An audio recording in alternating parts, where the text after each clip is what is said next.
ॐ हुं हुं ह्रीं ह्रीं कालिके घोरदंष्ट्रे प्रचण्डचण्डनायिके दानवानदारय हन हन शरीर महाविघ्नछेदय छेदय स्वाहा हुं फट। ॐ ह्रीं गुरवे नमः। ॐ श्रीं ह्रीं हंसो हुं फट नीलसरस्वत्यै नमः। ॐ ह्रीं त्रीं हुं नीलसरस्वत्यै नमः। ॐ श्रीं ह्रीं हंसो हुं फट नीलसरस्वत्यै नमः।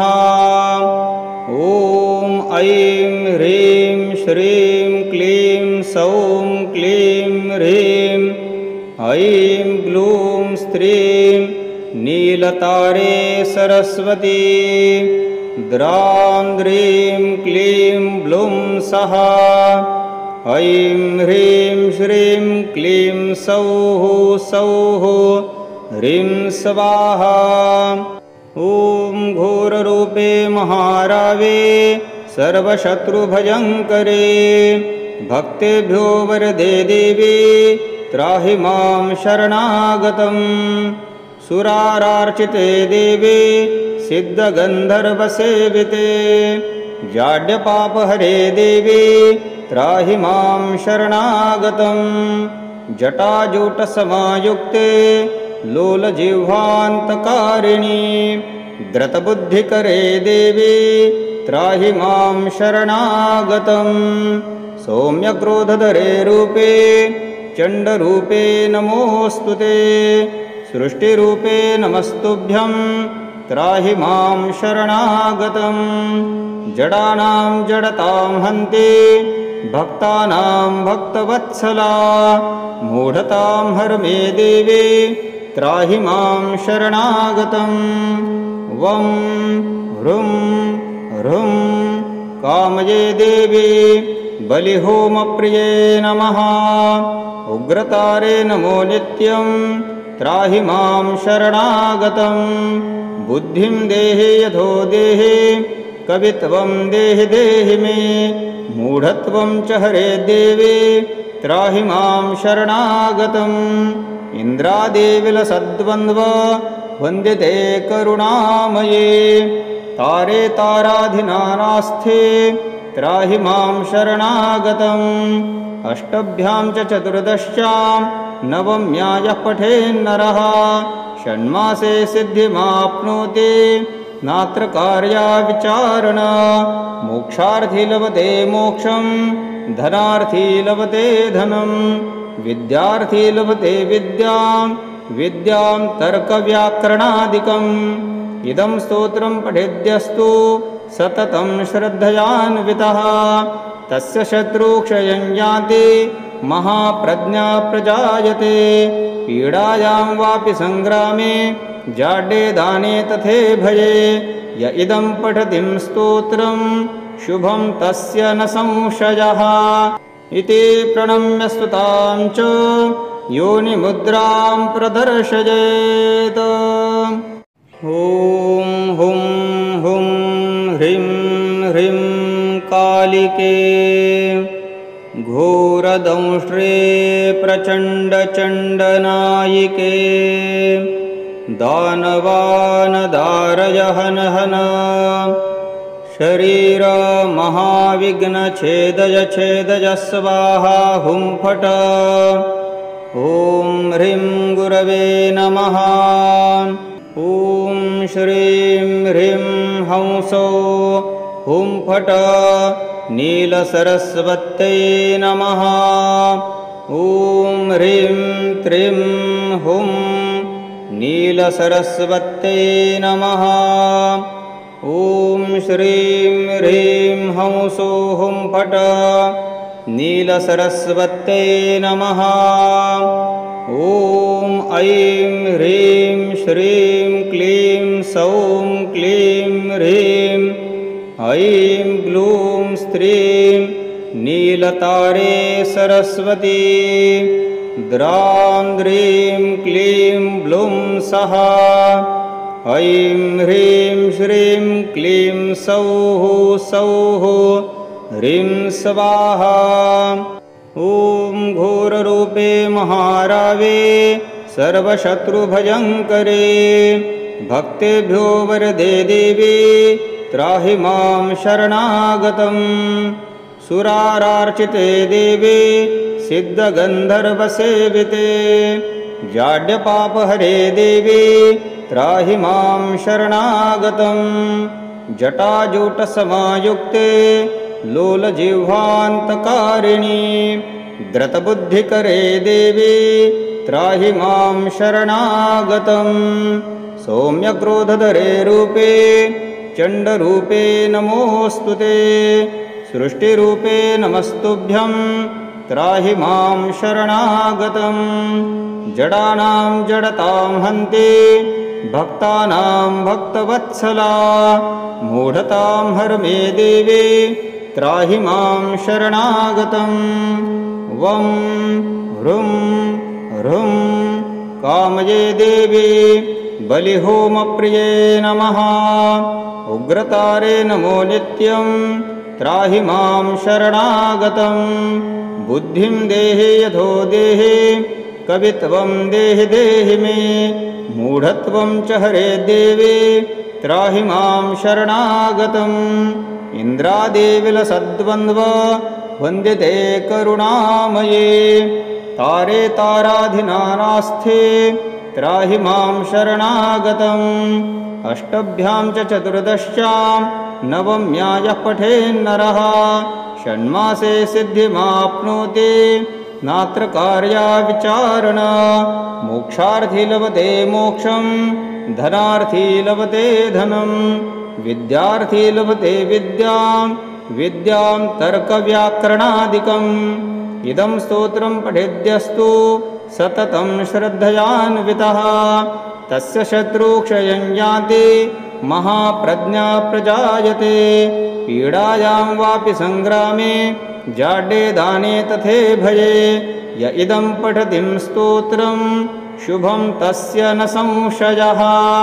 इति प्रणम्य स्तुतां च योनिमुद्रां प्रदर्शयेत्। ॐ हुं हुं ह्रीं ह्रीं कालिके घोरदंष्ट्रे प्रचण्डचण्डनायिके दानवानदारय हन हन। शरीर महाविघ्नछेदय छेदय स्वाहा हुं फट। ॐ ह्रीं गुरवे नमः। ॐ श्रीं ह्रीं हंसो हुं फट नीलसरस्वत्यै नमः। ॐ ह्रीं त्रीं हुं नीलसरस्वत्यै नमः। ॐ श्रीं ह्रीं हंसो हुं फट नीलसरस्वत्यै नमः। ॐ ऐं ह्रीं श्रीं क्लीं सौं क्लीं ह्रीं ऐं ग्लूं स्त्रीं नीलतारे सरस्वती द्रां द्रीं क्लीं ब्लूं सः ऐं ह्रीं श्रीं क्लीं सौः सौः ह्रीं स्वाहा। ॐ घोररूपे महारावे सर्वशत्रुभयङ्करे भक्तेभ्यो वरदे देवी त्राहि मां शरणागतं। सुरारार्चिते देवी सिद्धगन्धर्वसेविते जाड्यपापहरे देवी त्राहि मां शरणागतं। जटाजूटसमायुक्ते लोलजिह्वान्तकारिणी द्रतबुद्धिकरे देवी त्राहि मां शरणागतं। सौम्यक्रोधधरे रूपे चण्डरूपे नमोऽस्तु ते। सृष्टिरूपे नमस्तुभ्यं त्राहि मां शरणागतं। जडानां जडतां हन्ति भक्तानां भक्तवत्सला मूढतां हर मे देवी त्राहि मां शरणागतं वं ह्रुं ह्रुं कामये देवी बलिहोमप्रिये नमः उग्रतारे नमो नित्यं त्राहि मां शरणागतं बुद्धिं देहि यथो देहि कवित्वं देहि देहि मे मूढत्वं च हरे देवी त्राहि मां शरणागतम् इन्द्रादिविलसद्वन्द्व वन्द्यते करुणामये तारे ताराधिनानास्थे त्राहि मां शरणागतम् अष्टभ्यां च चतुर्दश्यां नवम्या यः पठेन्नरः षण्मासे सिद्धिमाप्नोति नात्र कार्या विचारणा मोक्षार्थी लभते मोक्षं धनार्थी लभते धनं विद्यार्थी लभते विद्यां विद्यां तर्कव्याकरणादिकम् इदं स्तोत्रं पठेद्यस्तु सततं श्रद्धयान्वितः तस्य शत्रुक्षयं याति महाप्रज्ञा प्रजायते पीडायां वापि संग्रामे जाड्ये दाने तथे भये य इदं पठतिं स्तोत्रं शुभं तस्य न संशयः इति प्रणम्य स्तुतां च योनिमुद्रां प्रदर्शयेत् ॐ हुं हुं ह्रीं ह्रीं कालिके घोरदंष्ट्रे प्रचण्डचण्डनायिके दानवानदारय हन हन शरीर महाविघ्नछेदय छेदय स्वाहा हुं फट ॐ ह्रीं गुरवे नमः ॐ श्रीं ह्रीं हंसो हुं फट नीलसरस्वत्यै नमः ॐ ह्रीं त्रीं हुं नीलसरस्वत्यै नमः ॐ श्रीं ह्रीं हंसो हुं फट नीलसरस्वत्यै नमः ॐ ऐं ह्रीं श्रीं क्लीं सौं क्लीं ह्रीं ऐं ग्लूं स्त्रीं नीलतारे सरस्वती द्रां द्रीं क्लीं ब्लूं सः ऐं ह्रीं श्रीं क्लीं सौः सौः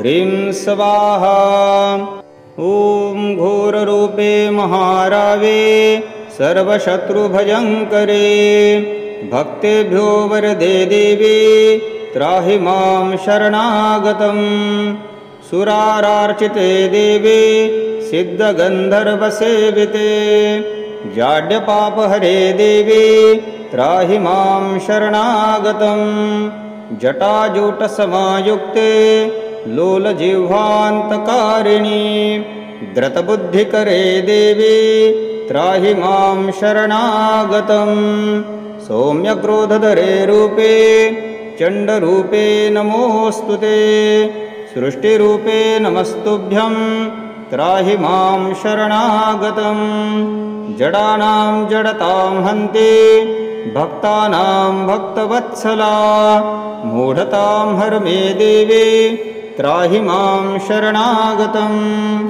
वं ह्रुं ह्रुं कामये देवी बलिहोमप्रिये नमः उग्रतारे नमो नित्यं त्राहि मां शरणागतं बुद्धिं देहि यथो देहि कवित्वं देहि देहि मे मूढत्वं च हरे देवी त्राहि मां शरणागतम् इन्द्रादिविलसद्वन्द्व वन्द्यते करुणामये तारे ताराधिनानास्थे त्राहि मां शरणागतम् अष्टभ्यां च चतुर्दश्यां नवम्या यः पठेन्नरः षण्मासे सिद्धिमाप्नोति नात्र कार्या विचारणा मोक्षार्थी लभते मोक्षं धनार्थी लभते धनं विद्यार्थी लभते विद्यां विद्यां तर्कव्याकरणादिकम् इदं स्तोत्रं पठेद्यस्तु सततं श्रद्धयान्वितः तस्य शत्रुक्षयं याति महाप्रज्ञा प्रजायते पीडायां वापि संग्रामे जाड्ये दाने तथे भये य इदं पठतिं स्तोत्रं शुभं तस्य न संशयः इति प्रणम्य स्तुतां च योनिमुद्रां प्रदर्शयेत्। ॐ हुं हुं ह्रीं ह्रीं कालिके घोरदंष्ट्रे प्रचण्डचण्डनायिके दानवानदारय हन हन शरीर महाविघ्नछेदय छेदय स्वाहा हुं फट। ॐ ह्रीं गुरवे नमः। ॐ श्रीं ह्रीं हंसो हुं फट नीलसरस्वत्यै नमः। ॐ ह्रीं त्रीं हुं नीलसरस्वत्यै नमः। ॐ श्रीं ह्रीं हंसो हुं फट नीलसरस्वत्यै नमः। ॐ ऐं ह्रीं श्रीं क्लीं सौं क्लीं ह्रीं ऐं ग्लूं स्त्रीं नीलतारे सरस्वती द्रां द्रीं क्लीं ब्लूं सः ऐं ह्रीं श्रीं क्लीं सौः सौः ह्रीं स्वाहा। ॐ घोररूपे महारावे सर्वशत्रुभयङ्करे भक्तेभ्यो वरदे देवी त्राहि मां शरणागतं सुरारार्चिते देवी सिद्धगन्धर्वसेविते जाड्यपापहरे देवी त्राहि मां शरणागतं जटाजूटसमायुक्ते लोलजिह्वान्तकारिणी द्रतबुद्धिकरे देवी त्राहि मां शरणागतं सौम्यक्रोधधरे रूपे चण्डरूपे नमोऽस्तु ते सृष्टिरूपे नमस्तुभ्यं त्राहि मां शरणागतं जडानां जडतां हन्ते भक्तानां भक्तवत्सला मूढतां हर मे देवी त्राहि मां शरणागतं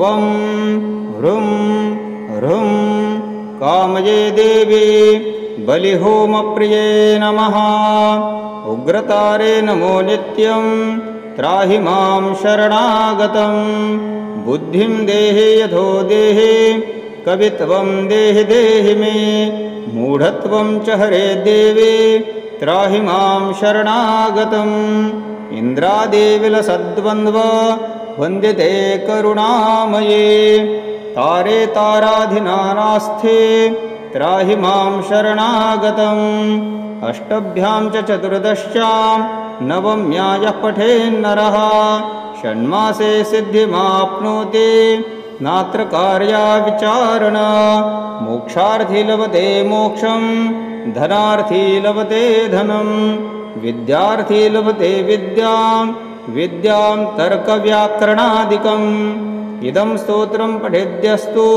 सततं श्रद्धयान्वितः तस्य शत्रुक्षयं याति महाप्रज्ञा प्रजायते पीडायां वापि संग्रामे जाड्ये दाने तथे भये य इदं पठतिं स्तोत्रं शुभं तस्य न संशयः इति प्रणम्य स्तुतां च योनिमुद्रां प्रदर्शयेत्।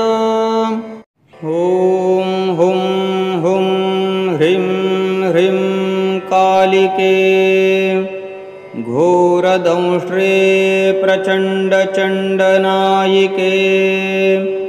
दानवानदारय हन हन शरीर महाविघ्नछेदय छेदय स्वाहा हुं फट। ॐ ह्रीं गुरवे नमः।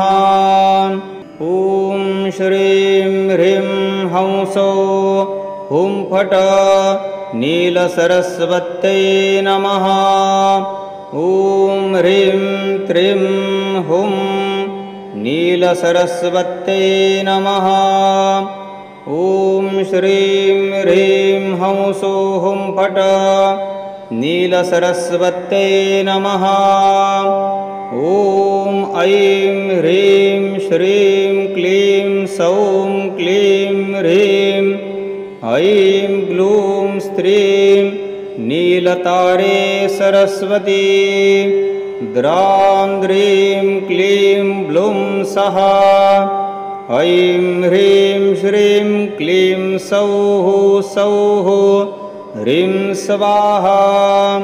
ॐ घोररूपे महारावे सर्वशत्रुभयङ्करे भक्तेभ्यो वरदे देवी त्राहि मां शरणागतं।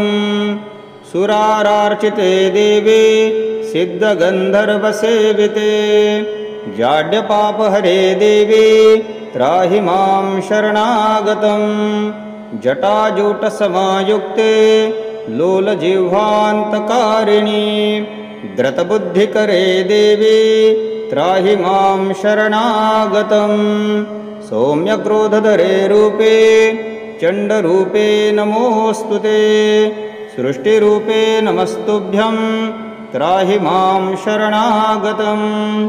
जडानां जडतां हन्ति भक्तानां भक्तवत्सला मूढतां हर मे देवी त्राहि मां शरणागतं। वं ह्रुं ह्रुं कामये देवी बलिहोमप्रिये नमः। उग्रतारे नमो नित्यं त्राहि मां शरणागतं। बुद्धिं देहि यथो देहि कवित्वं देहि देहि मे। मूढत्वं च हरे देवी त्राहि मां शरणागतम्। इन्द्रादिविलसद्वन्द्व वन्द्यते करुणामये। तारे ताराधिनानास्थे त्राहि मां शरणागतम्। अष्टभ्यां च चतुर्दश्यां नवम्या यः पठेन्नरः षण्मासे सिद्धिमाप्नोति नात्र कार्या विचारणा। मोक्षार्थी लभते मोक्षं धनार्थी लभते धनं। विद्यार्थी लभते विद्यां विद्यां तर्कव्याकरणादिकम्। इदं स्तोत्रं पठेद्यस्तु सततं श्रद्धयान्वितः तस्य शत्रुक्षयं याति महाप्रज्ञा प्रजायते। पीडायां वापि संग्रामे जाड्ये दाने तथे भये। य इदं पठतिं स्तोत्रं शुभं तस्य न संशयः। इति प्रणम्य स्तुतां च योनिमुद्रां प्रदर्शयेत्। ॐ हुं हुं ह्रीं ह्रीं कालिके घोरदंष्ट्रे प्रचण्डचण्डनायिके दानवानदारय हन हन। शरीर महाविघ्नछेदय छेदय स्वाहा हुं फट्। ॐ ह्रीं गुरवे नमः। ॐ श्रीं ह्रीं हंसो हुं फट् नीलसरस्वत्यै नमः। ॐ ह्रीं त्रीं हुं नीलसरस्वत्यै नमः। ॐ श्रीं ह्रीं हंसो हुं फट् नीलसरस्वत्यै नमः। ॐ ऐं ह्रीं श्रीं क्लीं सौं क्लीं ह्रीं ऐं ग्लूं स्त्रीं नीलतारे सरस्वती। द्रां द्रीं क्लीं ब्लूं सः ऐं ह्रीं श्रीं क्लीं सौः सौः ह्रीं स्वाहा। ॐ घोररूपे महारावे सर्वशत्रुभयङ्करे भक्तेभ्यो वरदे देवी त्राहि मां शरणागतं। सुरारार्चिते देवी सिद्धगन्धर्वसेविते जाड्यपापहरे देवी त्राहि मां शरणागतं जटाजूटसमायुक्ते लोलजिह्वान्तकारिणि द्रतबुद्धिकरे देवी त्राहि मां शरणागतं सौम्यक्रोधधरे रूपे चण्डरूपे नमोऽस्तु ते सृष्टिरूपे नमस्तुभ्यं त्राहि मां शरणागतं जडानां जडतां हन्ते भक्तानां भक्तवत्सला मूढतां हर मे देवे त्राहि मां शरणागतं वं ह्रुं ह्रुं कामये देवी बलिहोमप्रिये नमः उग्रतारे नमो नित्यं त्राहि मां शरणागतं बुद्धिं देहि यथो देहि कवित्वं देहि देहि मे मूढत्वं च हरे देवी त्राहि मां शरणागतम् इन्द्रादिविलसद्वन्द्व वन्दिते करुणामये तारे ताराधिनानास्थे त्राहि मां शरणागतम् अष्टभ्यां च चतुर्दश्यां नवम्या यः पठेन्नरः षण्मासे सिद्धिमाप्नोति नात्र कार्या विचारणा मोक्षार्थी लभते मोक्षं धनार्थी लभते धनं विद्यार्थी लभते विद्यां विद्यां तर्कव्याकरणादिकम् इदं स्तोत्रं पठेद्यस्तु सततं श्रद्धयान्वितः तस्य शत्रुक्षयं याति महाप्रज्ञा प्रजायते पीडायां वापि संग्रामे जाड्ये दाने तथे भये य इदं पठतिं स्तोत्रं शुभं तस्य न संशयः इति प्रणम्य स्तुतां च योनिमुद्रां प्रदर्शयेत् ॐ हुं हुं ह्रीं ह्रीं कालिके घोरदंष्ट्रे प्रचण्डचण्डनायिके दानवानदारय हन हन शरीर महाविघ्नछेदय छेदय स्वाहा हुं फट ॐ ह्रीं गुरवे नमः ॐ श्रीं ह्रीं हंसो हुं फट नीलसरस्वत्यै नमः ॐ ह्रीं त्रीं हुं नीलसरस्वत्यै नमः ॐ श्रीं ह्रीं हंसो हुं फट नीलसरस्वत्यै नमः ॐ ऐं ह्रीं श्रीं क्लीं सौं क्लीं ह्रीं ऐं ग्लूं स्त्रीं नीलतारे सरस्वती द्रां द्रीं क्लीं ब्लूं सः ऐं ह्रीं श्रीं क्लीं सौः सौः ह्रीं स्वाहा ॐ घोररूपे महारावे सर्वशत्रुभयङ्करे भक्तेभ्यो वरदे देवी त्राहि मां शरणागतं सुरारार्चिते देवी सिद्धगन्धर्वसेविते जाड्यपापहरे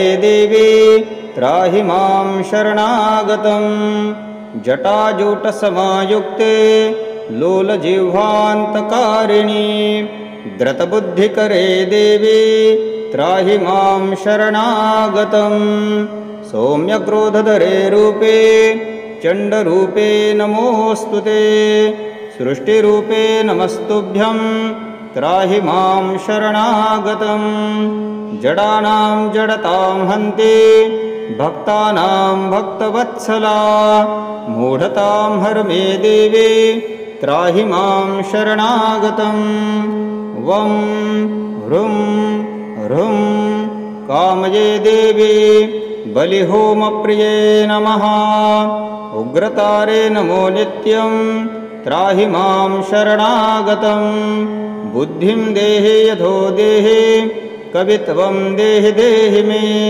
मूढत्वं च हरे देवी त्राहि मां शरणागतं इन्द्रादिविलसद्वन्द्व वन्दिते करुणामये तारे ताराधिनानास्थे त्राहि मां शरणागतम् अष्टभ्यां च चतुर्दश्यां नवम्या यः पठेन्नरः षण्मासे सिद्धिमाप्नोति नात्र कार्या विचारणा मोक्षार्थी लभते मोक्षं धनार्थी लभते धनं विद्यार्थी लभते विद्यां विद्यां तर्कव्याकरणादिकम् इदं स्तोत्रं पठेद्यस्तु सततं श्रद्धयान्वितः तस्य शत्रुक्षयं याति महाप्रज्ञा प्रजायते पीडायां वापि संग्रामे जाड्ये दाने तथे भये य इदं पठतिं स्तोत्रं शुभं तस्य न संशयः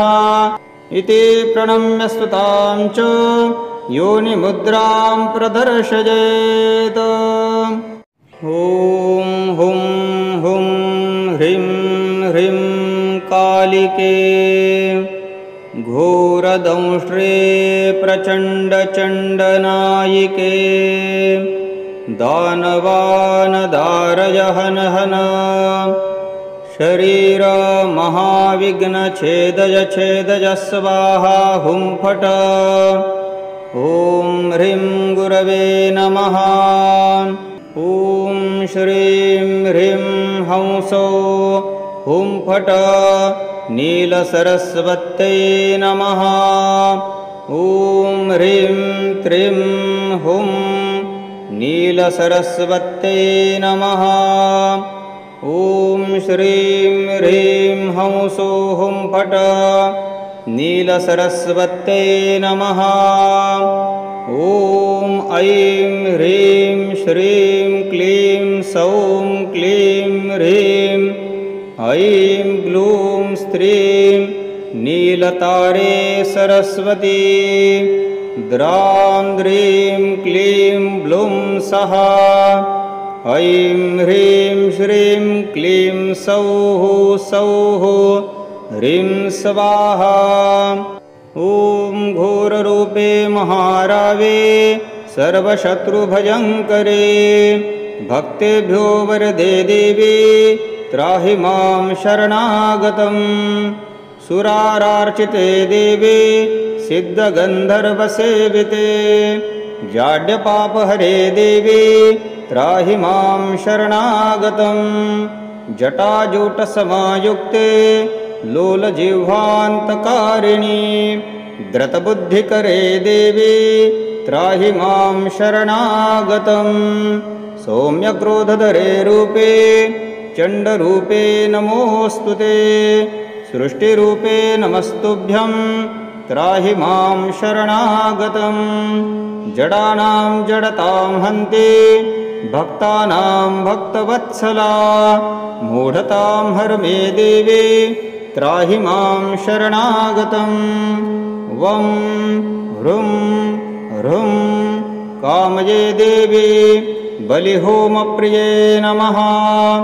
उग्रतारे नमो नित्यं त्राहि मां शरणागतम् बुद्धिं देहि यथो देहि कवित्वं देहि देहि मे मूढत्वं च हरे देवी त्राहि मां शरणागतम् इन्द्रादिविलसद्वन्द्व वन्दिते करुणामये तारे ताराधिनानास्थे त्राहि मां शरणागतम् अष्टभ्यां च चतुर्दश्यां नवम्या यः पठेन्नरः षण्मासे सिद्धिमाप्नोति नात्र कार्या विचारणा मोक्षार्थी लभते मोक्षं धनार्थी लभते धनं विद्यार्थी लभते विद्यां विद्यां तर्कव्याकरणादिकम् इदं स्तोत्रं पठेद्यस्तु सततं श्रद्धयान्वितः तस्य शत्रुक्षयं याति महाप्रज्ञा प्रजायते पीडायां वापि संग्रामे जाड्ये दाने तथे भये य इदं पठतिं स्तोत्रं शुभं तस्य न संशयः इति प्रणम्य स्तुतां च योनिमुद्रां प्रदर्शयेत्।